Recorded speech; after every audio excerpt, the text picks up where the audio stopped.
আমার নাম নুসরাত জাহান রিদি। আপনি কোন ক্লাসে পড়েন? আমি ক্লাস 5-এ পড়ি। আপনি কেন এসেছেন এখানে?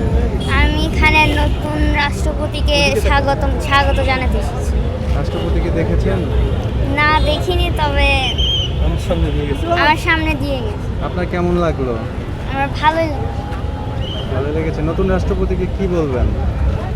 শুভেচ্ছা ও অভিনন্দন জানাই। ওকে। আপনার কি নাম?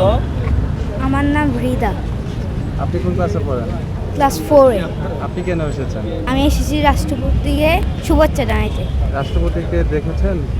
না দেখিনি, সামনে দিয়েই গেছে। তারপরেও আসছেন, কেমন লাগলো এই যে দেখতে পেলেন? অনেক ভালো লাগছে। রাষ্ট্রপতিকে কি বলবেন? অনেক অনেক অনেক অভিনন্দন। কেন এসেছেন? আমরা আসলে চট্টগ্রামের মানুষ, আমাদের হাটাজারি থানার মানুষ। আমরা আজকে রাষ্ট্রপতির শপথ অনুষ্ঠান দেখার জন্য এবং ওনাকে একটু এক নজর দেখার জন্য, প্রধানমন্ত্রীকে দেখার জন্য এখানে প্রায় 2 ঘন্টা ধরে আমরা 5টার থেকে অপেক্ষা করতেছি। এইমাত্র ওনারা দুজন ঢুকলেন, আমরা খুবই আনন্দিত।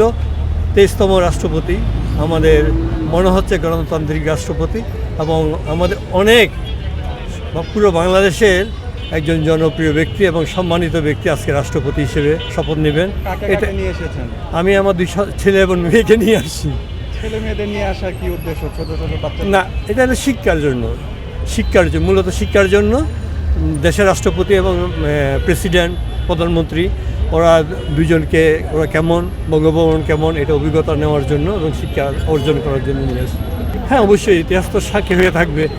আমিও তো দেখতে পারি নাই, আমার সন্তানরা দেখতে পাচ্ছে, সেটাই আমার বড় মানে আপনার অভিপ্রায় আর কি। ইতিহাসের সাক্ষী হতে আমার 2 সন্তানকে নিয়ে আসছি আজকের শপথ অনুষ্ঠানে রাষ্ট্রপতির 23তম।